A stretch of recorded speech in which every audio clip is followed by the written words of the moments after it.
ಸ್ವಾಮಿ ಸುಪ್ರಿಯಾನಂದರು ಸರ್ವಪ್ರಿಯಾನಂದರು ಸರ್ವರಿಗೂ ಪ್ರಿಯರಾಗಿದ್ದಾರೆ, ಎಲ್ಲರಿಗೂ ಸುಪರಿಚಿತರಾಗಿದ್ದಾರೆ. ಆದ್ದರಿಂದ ನಾನು ಅವ್ರ ಬಗ್ಗೆ ಹೇಳೋ ಅವಶ್ಯಕತೆ ಇಲ್ಲ. ಈ ದಿನ ಅವ್ರನ್ನ ಉಪನ್ಯಾಸ ಮಾಡಿ ಕೇಳಿದಾಗ immediately accepted that I will come and talk on spiritual practice, ಆಧ್ಯಾತ್ಮಿಕ ಸಾಧನೆ, ಅದ್ರ ಬಗ್ಗೆ ಮಾತನಾಡ್ತಾರೆ. ಇಲ್ಲಿ ಭಕ್ತಾದಿಗಳಿಗೆಲ್ಲ ಆಧ್ಯಾತ್ಮಿಕ ಸಾಧನೆಯಲ್ಲಿ ಅನುಕೂಲ ಆಗಲಿ ಅಂತ ಹೇಳಿ ಅದನ್ನು ಏರ್ಪಾಡು ಮಾಡಿದ್ದೇವೆ. ಶ್ರವಣ ಮನನ ಭಾಳ ಮುಖ್ಯ, ಕೇಳುವುದು ಭಾಳ ಮುಖ್ಯ, ಕೇಳಿ ಅದನ್ನು ಅನುಷ್ಠಾನಕ್ಕೆ ತರೋದು ಇನ್ನೂ ಮುಖ್ಯ. ನಾವು ಉಪನ್ಯಾಸ ಮಾಡಿದ ಮೇಲೆ ಭಾಳ ಚೆನ್ನಾಗಿ ಮಾತಾಡೋರು, ಆದರೆ ಅವ್ರ ಮಾತಿನಂತೆ ನಡ್ಕೊಂಡು ಅದು ನಾವು ಕೂಡ ಗೌರವ. ಈ ದಿನ ಸುಪ್ರಿಯಾಂಜವರು ಬಂದಿದ್ದಾರೆ, ಸರ್ವಪ್ರಿಯ ಅಂತೀವಿ. ಸುಪ್ರಿಯಾ ಕೂಡ ಅವರು, ಸರ್ವಪ್ರಿಯ ಕೂಡ. ಈ ದಿನ ಮಾತಾಡೋಕ್ಕೆ ಕೇಳ್ಕೊಡ್ತೀನಿ. ಉಪನ್ಯಾಸ ಆದಮೇಲೆ ಸ್ವಾಮೀಜಿಯವರು ಓಪನ್ ಆಡಿಟೋರಿಯಂ ಕೂತಿರ್ತಾರೆ. 40 ನಿಮಿಷ ಅಲ್ಲಿ ಹೋಗಿ ನಮಸ್ಕಾರ ಮಾಡಿ ಮಾತನಾಡ್ಬೋದು. 6:45ಕ್ಕೆ ಇಲ್ಲಿ ಆರತಿ ಆಗುತ್ತೆ. ನಮಸ್ತೆ. ಓಂ ಅಸತೋ ಮಾ ಸದ್ಗಮಯ ತಮಸೋ ಮಾ ಜ್ಯೋತಿರ್ಗಮಯ ಮೃತ್ಯುರ್ಮಾ ಅಮೃತಂ ಗಮಯ. ಓಂ ಶಾಂತಿ ಶಾಂತಿ ಶಾಂತಿ.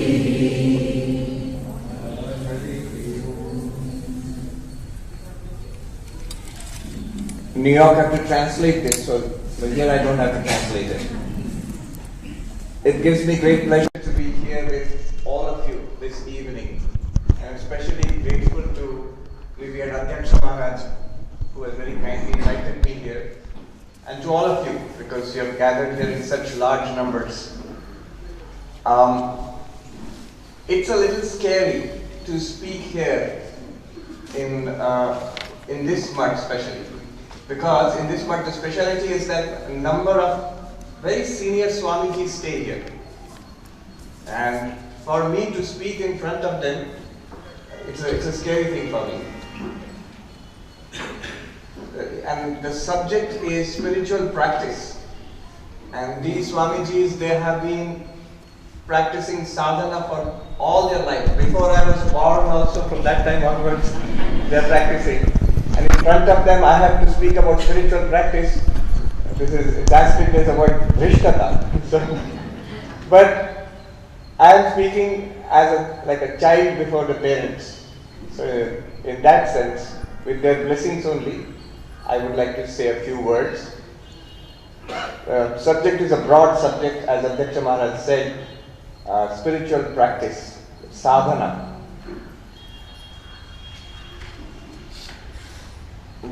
The prayer which we just did, Asato ma sadgamaya, tamaso ma jyotirgamaya, mrityur ma amritam gamaya.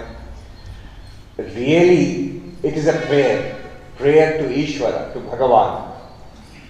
And really, the goal of sadhana is accomplished not by our sadhana, but by the grace of Bhagavan. That is true. But the grace is there only when we do something. See, when we want something in the world, whether it is money or success or whatever it is, we put so much effort into it. And that effort shows that we want it. And by that effort we get. There also Ishvara only gives. We think it is our karma phala, but karma phala data is also Ishvara. Similarly, in God realization, in spiritual life also, it is absolutely true that all success, God realization, enlightenment is by the grace of Ishvara. But we have to show Ishvara that we want it. We have to ask for it. That asking is our sadhana. So one has to be very clear that you don't get God realization, one doesn't get God by one's own sadhana. But that also doesn't mean that then I will not do any sadhana then. No, then also it will not work. So there is a story about the bird which flew out and sat on the mast of a ship. And the ship sailed into the ocean. And then the bird suddenly saw everywhere there is water. So it was desperate to find land, and it flew out to the east. It could not find any land, came back, it was tired, it sat on the mast again. Then flew to the west, flew to the north, south, nowhere it found land. Then it sat on the mast, and the ship itself took it to land. When the ship arrived near the land, it reached. The idea is that you do sadhana, but you realize that at one point you have to surrender to God and stay with God. There is a funny story about this. One brahmachari in Benares, he read this story and told Swami Turiyanandaji that Turiyanandaji had told this story. The whole point of sadhana is to make your wings tired. The brahmachari said, Maharaj, I have realized it, what you have said. So I will not fly here or there anymore. So I will not fly. Then Turiyanandaji said, when did you ever fly? You have not even started.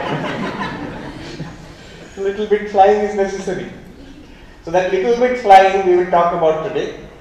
But one must remember always, beginning and end, that it is by Ishvara's grace. Even the sadhana that we do, great amount of sadhana or little sadhana, whatever result if it comes, it is by the grace of Ishvara. There is one sadhu who wrote a letter to Ma Sharada.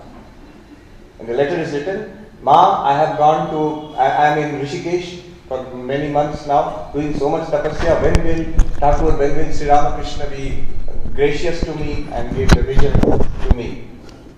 Now Ma Sharada was a little annoyed. She would dictate the answer. She said, write to him that God is not a sack of potatoes that you will go to a market and pay some money and buy. And he has become a sadhu. If he will not do japa, what else will he do? That I have done so much japa, therefore God has to come and stand in front of me. Not like that. And then she wrote that when it is time, Ishvara will reveal, God will reveal himself to you. So that's the point. Even another story about Turiyanandaji, very touching. There was one sadhu. When Turiyanandaji was in Benares, this sadhu was also there, not in the Ramakrishna Math. Sadhu who was by himself, very austere, very mauni, he will not speak to anybody, day and night, meditation, japa. He was known for his sadhana.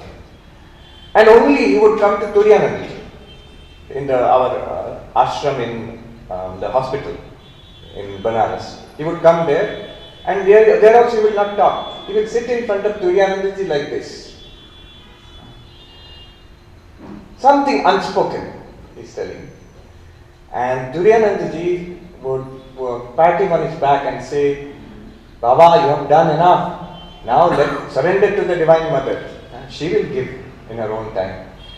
So, his unspoken prayer, at least what I understand, that I am doing so much, you please bless me that I get this enlightenment, God realization. But Turiyanandaji's answer is, see how much he is doing. He was respected in the whole sadhu samaj by other sadhus. But he is coming to Turiyanandaji. And so, sadhana. Sadhana is done by whom? By sadhaka, spiritual practitioner. Practice is done by the practitioner. In Vedanta, we classify human beings into 4 categories. Pamara, Vishayi, Sadhaka, Siddha. Who is Pamara? Who is Vishayi? Who is Sadhaka? Who is Siddha? And why we are doing this classification? To understand who is Sadhaka. We are all sadhakas, but to understand that we must distinguish what we should not be like and what we should be like. So the Pamara, it's a word in Sanskrit, actually a little abusive word. Pamara means instinctive lifestyle.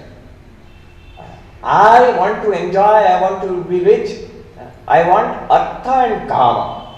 Dharmartha, kama, moksha, the 4 purusharthas. So I want artha and kama. So you don't even need to know the Sanskrit word for this. You don't even have to be told by the Shastras that 4 Purusharthas. Automatically, instinctively, our pravritti of all human beings is towards pleasure and acquisition. And what religion can do is religion can put like a Lakshman Rekha around it. Religion can put a discipline, a framework around it, can restrain us, can make something that is unsustainable, can make it sustainable. So dharma. But kama and artha, just I want pleasure. I want to be rich and I want to have fun. This is the philosophy of the place I come from, Manhattan. Listen. Manhattan is the city that never sleeps. City that never sleeps means what do? 5 days a week, work, day and night. Last 2 days, party. So artha and kama. Now, some people not even artha, just pleasure. So like a drug addict or a drunkard. What does that person want? Just the next bit of pleasure which will come. And very soon that becomes unsustainable. The goal is happiness. Whether one is a sadhaka or even a pamara. They're trying to be happy. Now, but trying to be happy by pleasure, by accumulating more money, it gives some happiness for a short while. But then it goes away very fast. I often say, I had nice experience in the last 5-6 years in the United States. 3 interesting places I got to stay in. One was Hollywood. One is in Manhattan next to Wall Street. And third was in Harvard University in Boston. Now in Hollywood, the goal is, glamour. You have to be close to the movie industry. So if you're successful, which film star you know, which movie you're associated with, who's in next to your house, which film star house is there. So that is the quantum of success. So that is one way. The other way is which you find in New York. New York is not about glamour. New York is about money. Are you millionaire, billionaire? So that is the quantum of success in New York. And Harvard is not about money or glamour. Harvard is about learning and prestige in the academic world. Are you the head of the department? Is your book published? Are your textbooks recommended? Or top of the food chain, Nobel Prize winner. There's so many Nobel Prize winners, you'll just see it anywhere. In one American university, so there is one parking lot, car parking, only for Nobel Prize winners. That if you are a Nobel Prize winner, you can park. I was trying to see, one Swami was going to show me that one. We went, actually it's UC Berkeley. So we were going to find that. We asked some security guard, where is that parking lot for Nobel Prize winners? And the guard thought that we are objecting. Why parking lot should be there for Nobel Prize winners? He says, no, just to encourage them, nothing wrong with it. Like you're a good student, try better, try more. So this is the quantum of success. It could be glamour, it could be learning, it could be money. Now I noticed one thing, that none of this really brings happiness. There are some deeply unhappy people who are very rich, very, very rich, literally billionaire. There are some deeply unhappy people who are among the top of the field in their academic career. And of course, movie industry, you keep hearing about people who are suicidal or unhappy. Now it's not that there is nobody who is happy in the movie industry in Hollywood or in Manhattan or at Harvard. What I noticed was those people who have some amount of spiritual seeking, some kind of spiritual interest, they have some happiness in their life. So that spirituality in our life, this adhyatmika, the search, that is what Sri Ramakrishna would say, it is one. He would say number of zeros, no matter how many zeros we put one after another, total is zero. Total is zero. But if you put one, and then as many zeros as you keep putting, it's good. Value keeps on increasing. And suppose you don't have those zeros also, if you just have the one, that's good now. So the one, he does not explain there. Sri Ramakrishna does not explain what is one, what is zero. One is spirituality. And then I found really, people who are otherwise very successful in the world, if they have that one, happy. People who are not successful in the worldly sense, but if they have that one, they are happy. They are deeply fulfilled. So the Pamara does not understand this. Pamara is, I want money and I want pleasure and I will be happy. In New York, another interesting development, I hope it never happens here, they just now legalized marijuana. I don't know what you call it, ganja, weed, what? In America they call it weed, pot. And every day when I walk out after 6 o'clock, all high. in spiritual state, everywhere. So that will give me happiness, I think. It does not. After some time only unhappiness mounts faster and faster. So the next level is those who have understood that in this way, if I only chase pleasure, if I only chase power, only chase money, I will not be happy. I may get or may not get, but whether I get or not get, I will not be happy. And so, on the basis of dharma, so the next level is the Vishayi.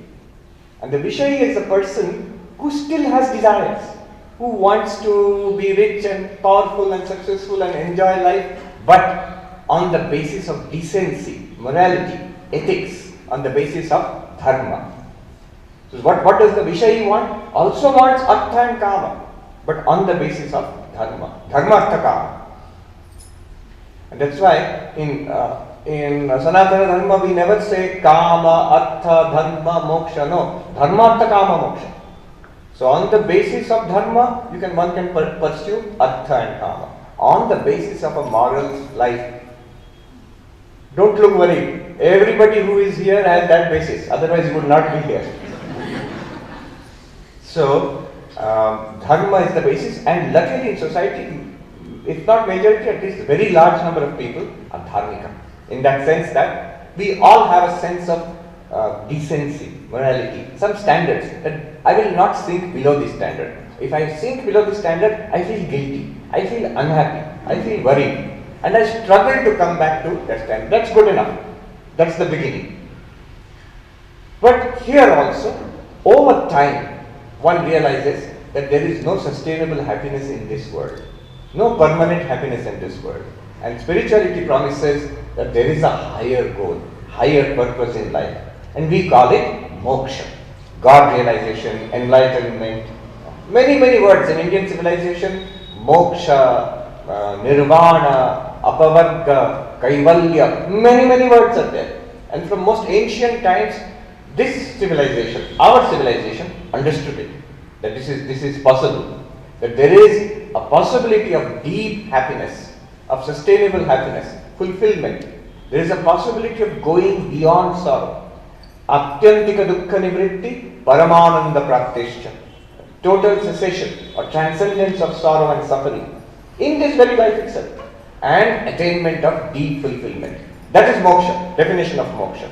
Another definition of moksha, of course, is that we all, at least in Indian religions, we believe in this cycle of birth and death. So, janma mrityu samsara chakra. Freedom from this circle of birth and death, that is also called moksha, mukti, nirvana. Common idea in all dharmika religions, all Indian religions. Only thing is, freedom from the cycle of birth and death, if I try to say in the West, most people don't understand this concept, because they have this idea of one life only. So there if you say attainment of real happiness and transcendence of suffering, that's the goal. So moksha is the goal, and after some time we understand this and we want moksha. We don't really want artha and kama anymore. Artha and kama will remain in this life. See, as long as we are in this life, we have got some prarabdha karma. Prarabdha karma means our past karma, which is because of which we are born in this way. And that will keep on giving results till the death of this body. So prarabdha karma will continue. And prarabdha karma, the good part of it, will keep on giving us sukha through the artha and kama. So that will keep coming. But that is no longer our goal, your goal. That becomes, then a person becomes sadhaka. See how the gradation goes. Pamara. What does the Pamara want? The Pamara wants artha and kama, or at least just kama only. To want artha also requires a little bit of discipline. I will be rich. In order to have a pleasant life, I will be rich. So artha and kama only, not regulated by dharma. I try to avoid the police, I try to avoid income tax, but I have no sense of inner decency, inner morality. But the next level is dharma artha kama, vishayi. I don't like the word vishayi because vishayi means only about vishaya only. No, dharmika vishayi. And then higher than that is sadhaka. What does sadhaka want? Dharmika vishayi wants dharma artha kama. Sadhaka wants moksha. So, not artha and kama are there, but that's not the goal anymore. That's not the purpose of life anymore. The sadhaka does not believe that more artha and kama will make me more happy. Sadhaka believes God realization, enlightenment, Ishvara darshana will make me happy. And seriously believes that and starts practicing sadhana for that sake. So sadhaka believes that I want moksha and starts making an effort for that. One might ask, so sadhaka is not dharmika, does not believe in dharma? Believes in dharma, but the difference is this. The sadhaka believes in nishkama dharma, not dharma which will give me artha and kama now, dharma which will give me heaven, swarga, after death. So that is the vishay, dharmika vishay. But sadhaka is dharmika, highly dharmika, more than the vishay, but nishkama. My dharma, dharmika life will make me a fit sadhaka. Will make me a fit sadhaka. But sadhaka I mean gender, male, female, sadhaka, sadhika, I mean all inclusive. So all are included. Anybody who wants to have enlightenment, who wants to realize God is a sadhaka. And I want to say, one speciality of our order is the focus on moksha, the focus on sadhana. See, the speciality of Sri Ramakrishna Avatar is, he has come to give us moksha. There is a beautiful verse. It says, Shubha Belura Mandira Sannihitam Nija Shishya Prashishya Visheshataram Shiva Moksha Dhanaika Shiva Moksha Dhaneshwaram Adi Guru Pranamami Gadadara Brahma Param. So, Sri Ramakrishna is here and he is here to give a special blessing for his disciples and the disciples of his disciples. That is the Guru Parampara in which we all are. And what is the wealth of Sri Ramakrishna? What wealth will he give us? Shiva Moksha Dhaneshwara. He is the Ishvara of Moksha, which is Shiva Moksha, auspicious, most auspicious. He is the Adi Guru who gives moksha. We want moksha. Some may say, I don't think so. Swamiji, you may want, but I don't. But we are seeking. Something we are seeking. We have not given the name like this. That title, Mr. God so and so, Mumukshu, searching for moksha. Like that we have not given a name. People become, when they enter into Vedanta, all sorts of, one person, after listening to YouTube talks on Vedanta, Advaita Vedanta, he wrote an email. I, who am infinite consciousness, am writing to you in this body, within bracket, with the name and form of Mr. Mishra. You need not say that. I am just an ordinary person, but yes, I have this feeling that there is something here, that God realization is possible.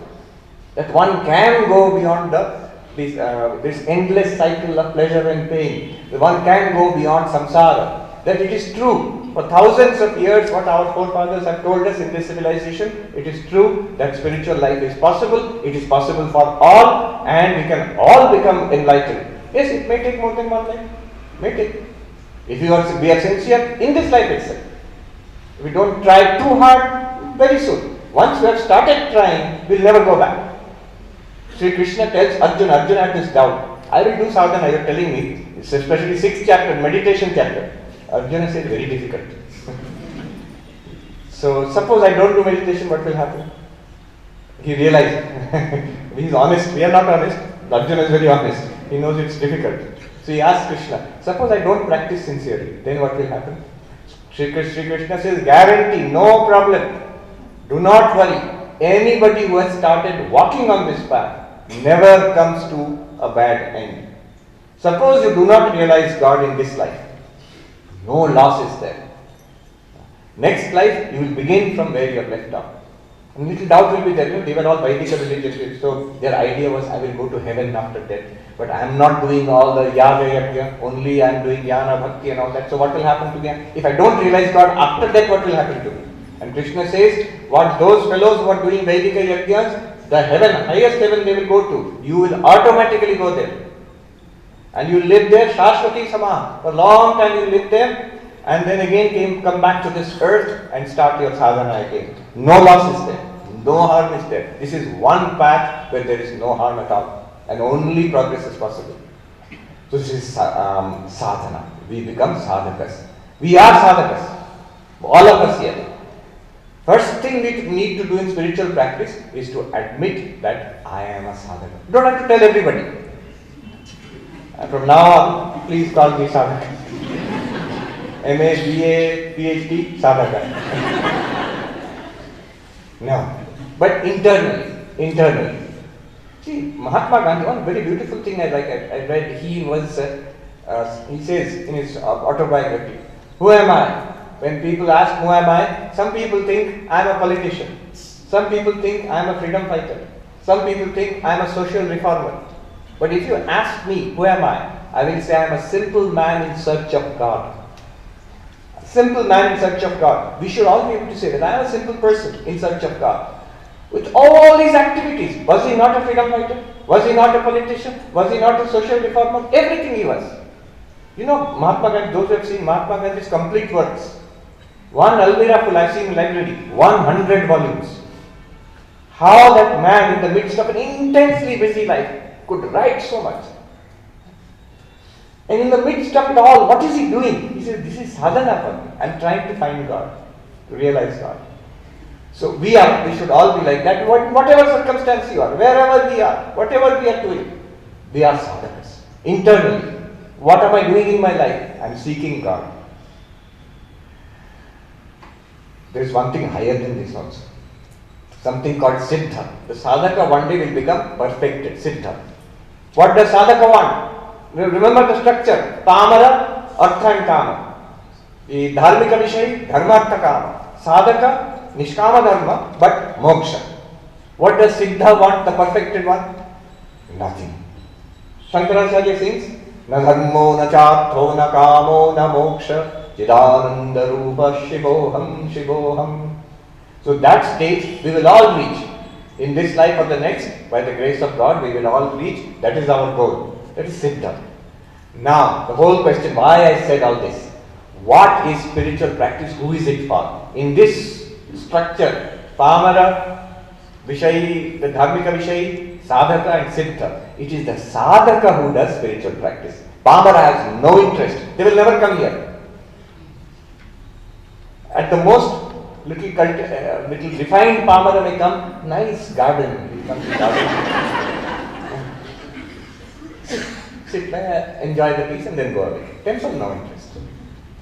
The people used to come, even to Sri Ramakrishna. Somebody has come and is listening, oh wonderful what Sri Ramakrishna is saying. His friend is there and whispering, how long will you sit? When will we go? After some time he is saying, no, let me listen a little more. When his friend is saying, I will go and sit in the boat. You come, huh? Like boat means they come by boat here. I will go and sit in the car. You come. No interest. They find it boring, irritating, annoying. Vishayi understands that sadhana is good, but the desire is for the world. So my heart is pulling towards the world, but I understand this is a good thing. So the Vishayi is always pulled like this. The sadhaka, of course, these are not exclusive categories. There is a whole spectrum. The sadhaka is like us. We are more and more pulled towards it. Some desire may be there. Swamiji, I got some desire for this or that. Indians mostly I find their desires are family oriented. Indians more for the kids and grandkids. So alright, that desire is there, but more and more pulled towards God. So that is sadhaka. One becomes sadhaka. And beyond that, siddha. Siddha, what does he want? What does the siddha he or she want? Nothing. Nothing. Already attained. The infinite. I realize I am the infinite. Alright. What about sadhana? What about sadhana? What are we to do? The straight answer is nothing. You just said sadhana is important, now you are saying nothing. But we must understand the secret of sadhana. The secret of sadhana is actually sadhana is not required. But it's a very dangerous thing to say. If we will say, take away from this, Swamiji said in the temple, sitting in the temple in front of Sri Ramakrishna, he said sadhana is not required. Very dangerous.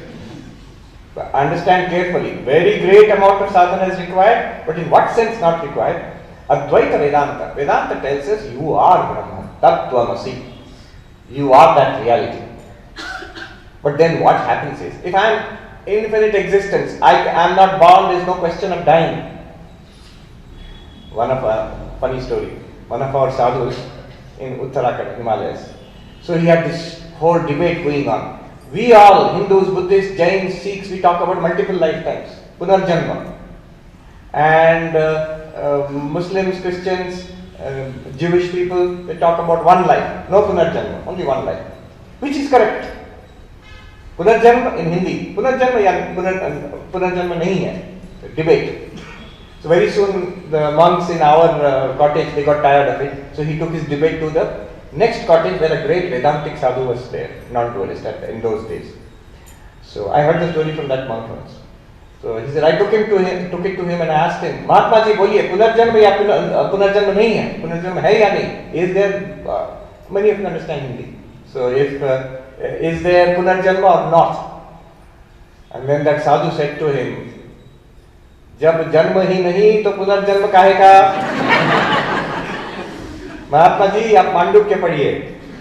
When there is no birth, where is the question of rebirth? So that is one step higher. From Advaitic perspective, he says.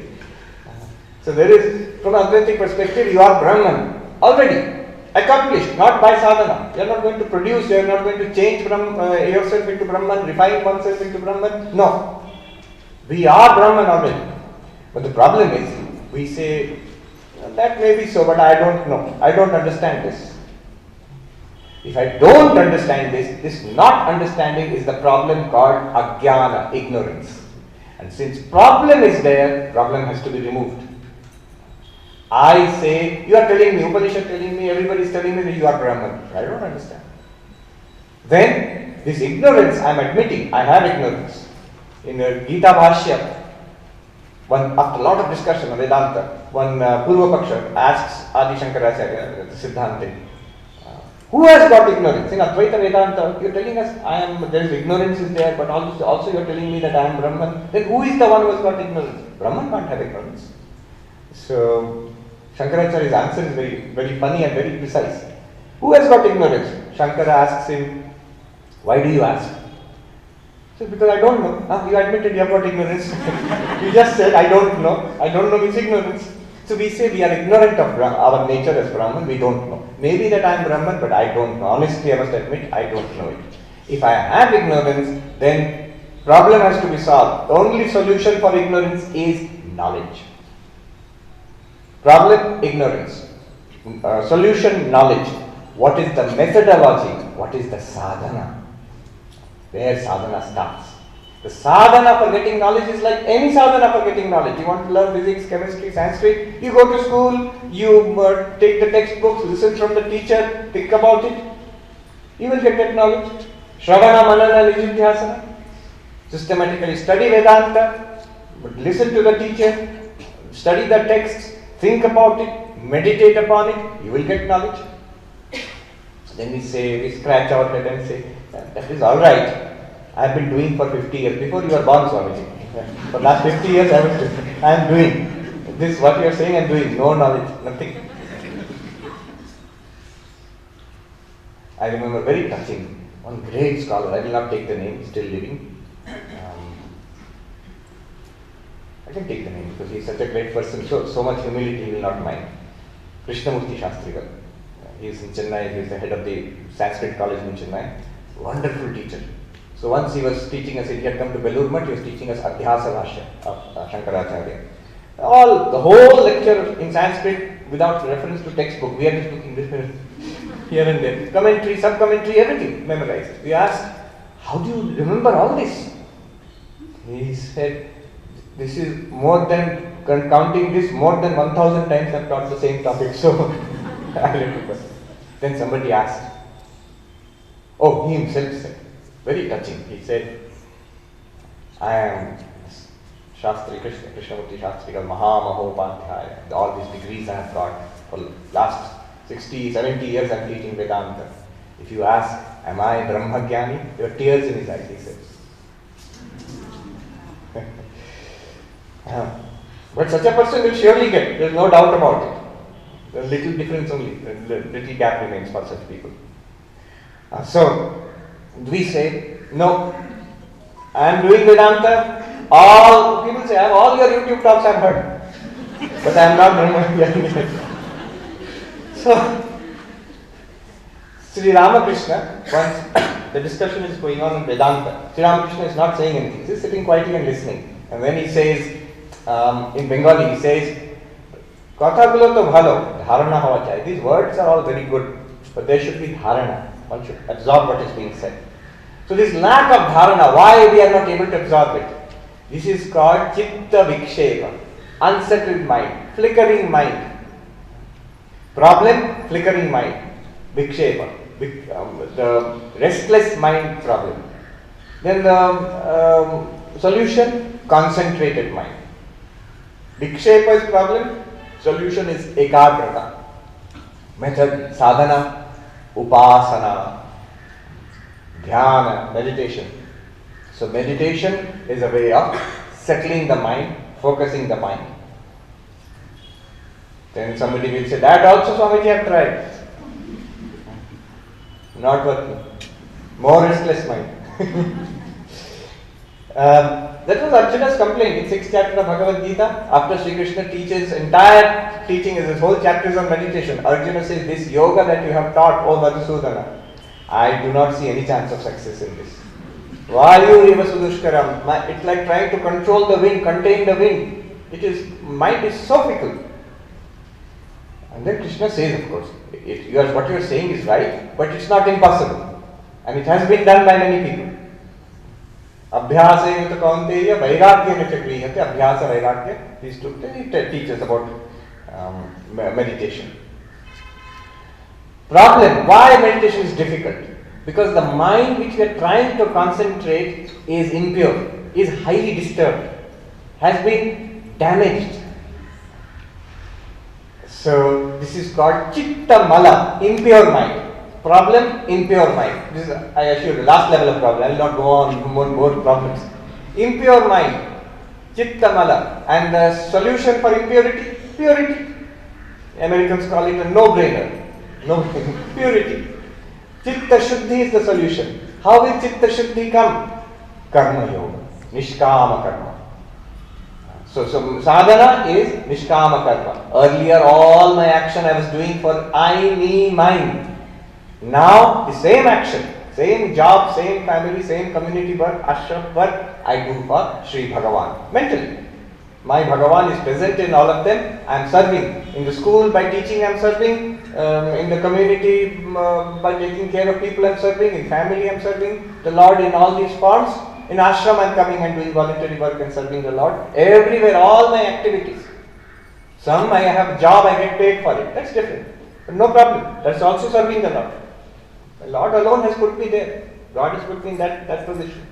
So, nishkama karma, most purifying. Now keep the structure in mind. Those who do mathematics, 3x3 matrix. This is the structure of sadhana, spiritual practice. What is the structure? Basic level problem, impurity of mind. Solution, purity of mind. Sadhana, karma yoga. Then next level problem is that fickle mind. Distracted mind. Solution, concentrated mind. Sadhana, meditation, dhyana, upasana. Bhakti has effect on all levels. So bhakti is helpful for purifying the mind. Bhakti is very helpful for concentrating the mind.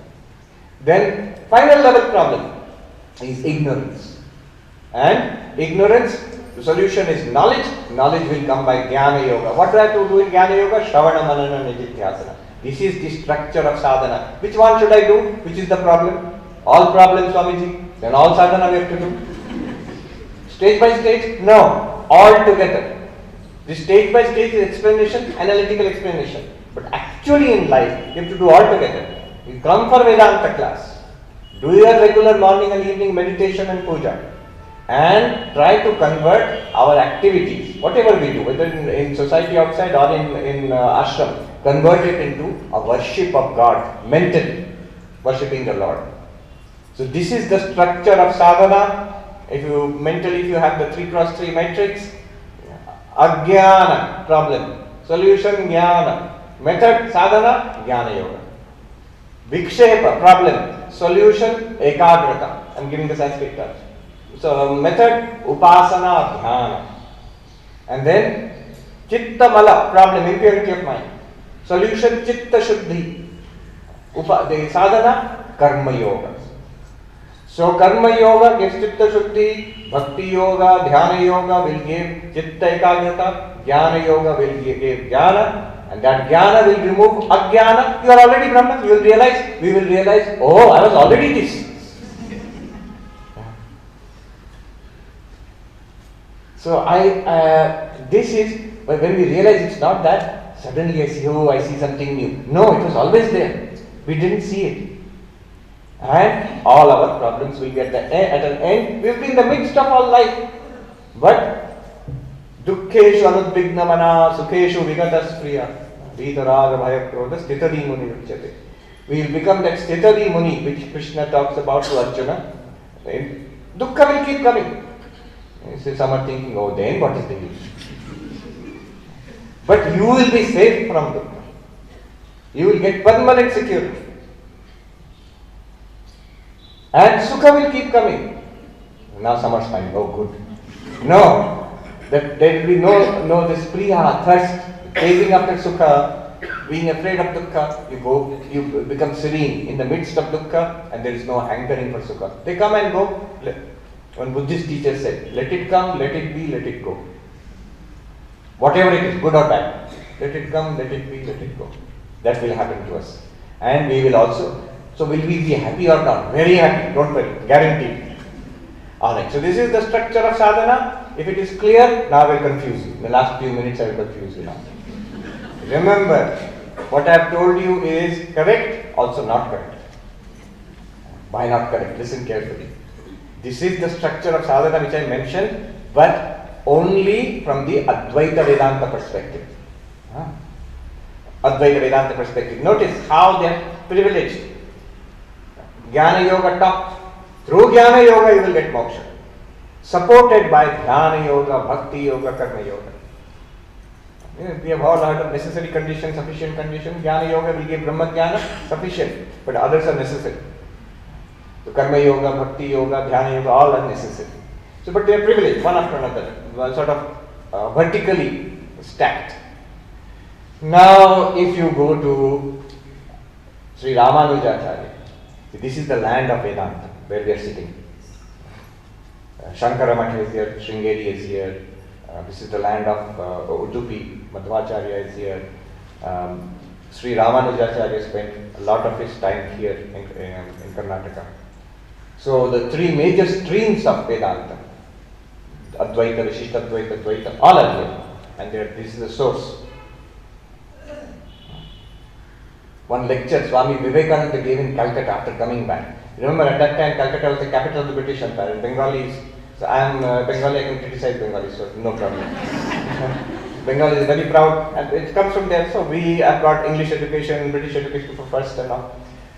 Swami Vivekananda there, Star Theatre, I think, lecture he is giving. He says, never forget that it is the brain of the South which is ruling in India. And he says, our Vaishnava religion in Bengal, it is only an offshoot of the Madhva Sampradaya of the South. So, if you go to another Acharya, another Sampradaya, this structure will not hold true anymore. So, there, Sri Ramanuja will tell you, yes, Karma Yoga for Chitta Shuddhi, but then Jnana Yoga will show you that you are an Amsha of Bhagavan. You are not body, not mind, you are Amsha of Narayana or Vishnu. And then, from you the Amsha will have to establish a relationship with the Amshi. Shesha with Sheshi. That relationship will be Bhakti. Bhakti Yoga is the highest. That will give you moksha. That will take you beyond suffering. That will give you ananda or bliss. So you see, Karma Yoga, Jnana Yoga, highest Bhakti Yoga.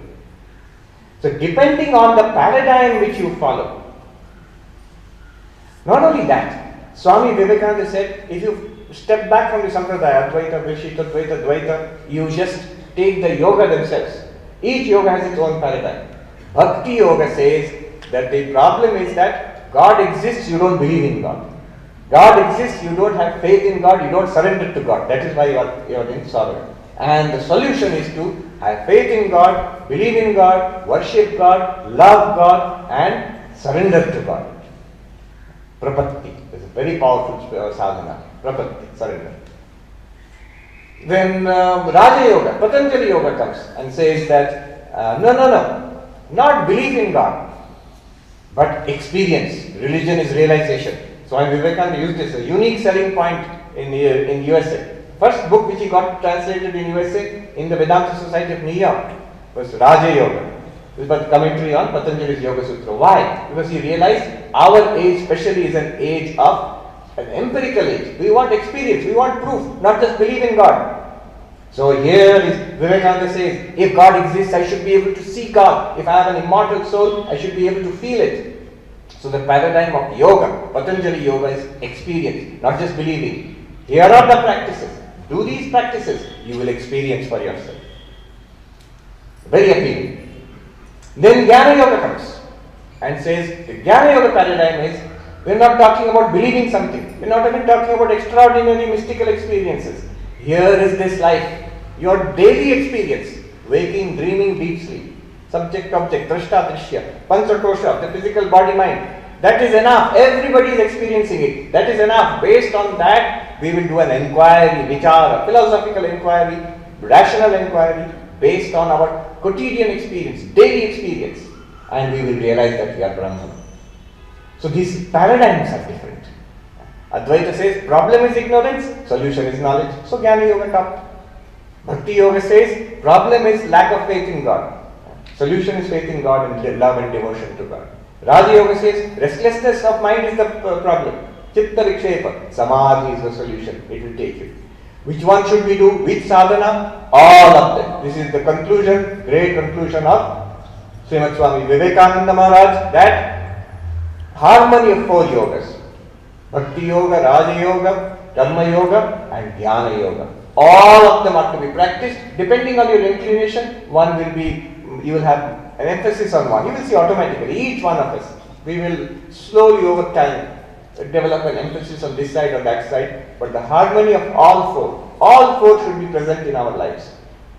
I have seen great Swamijis in last few years, in my last 20 or 30 years. All these great Swamijis, they had some special inclination, some had very great devotion, some very clearly they were jnanis, some were tremendously active workers. But if you look closely at their lives, all elements are present. There is maybe a great jnani, great devotion. No time to tell you stories about them, but I've got so many very interesting incidents. But apparently great jnani, but full of devotion for Sri Thakur. Apparently very dynamic, but inside deep conviction in Vedanta. So those things are there. All four yogas have to be practiced to take us from the sadhaka stage to siddha stage. Remember, we should not sink back into Vishayi stage or Pamara stage.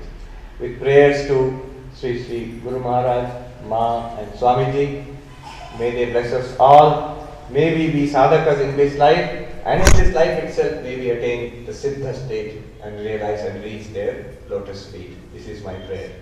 Om Shanti Shanti Shanti Hari Om Tat Sat Shri Ramakrishna. Good.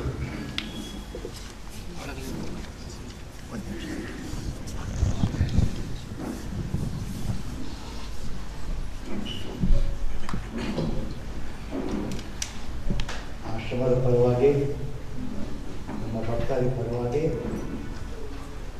ನಮ್ಮ ಸರ್ವಪ್ರಿಯಾನಂದಜಿಯವರಿಗೆ ನನ್ನ ವಂದನೆಗಳು. Sarvapriyanandaji is like a mother. So many things will be there in the kitchen. We bake everything according to the children. She prepares many varieties. In Bangladesh, postu kore, nana rakam kore. ನಮ್ಮ ಕಡೆ ಮಜ್ಜಿಗೆ ಪುಳಿಯೋರೆ ಎಲ್ಲ ಮಾಡ್ತಾರೆ. ಹಾಗೆ ಒಂದೊಂದು ಕಡೆ ಇಲ್ಲಿ ಬಂದ ಎಲ್ಲರಿಗೂ ಕೂಡ ಅವರಿಗವರಿಗೆ ಪ್ರಿಯವಾದಂಥ ಸಾಧನೆಗೆ ಅನುಕೂಲವಾದಂಥ ಮಾತನಾಡಿದ್ದಾರೆ. ಮೈ another humble request to him, not only request, it is an order. Whenever he comes to India, no doubt he should go to Bengaluru. Whether he will go to another center, I don't care. He should come. He should come to the.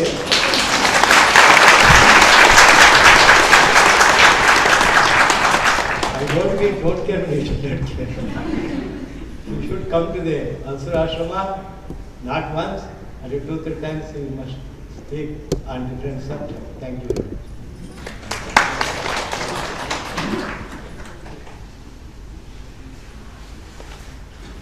Swamiji open ಆಗಿ ಕೂತಿರ್ತಾರೆ, ಹೋಗಿ ನಮಸ್ಕಾರ ಮಾಡಿ. ಆಮೇಲೆ 6:40 6:40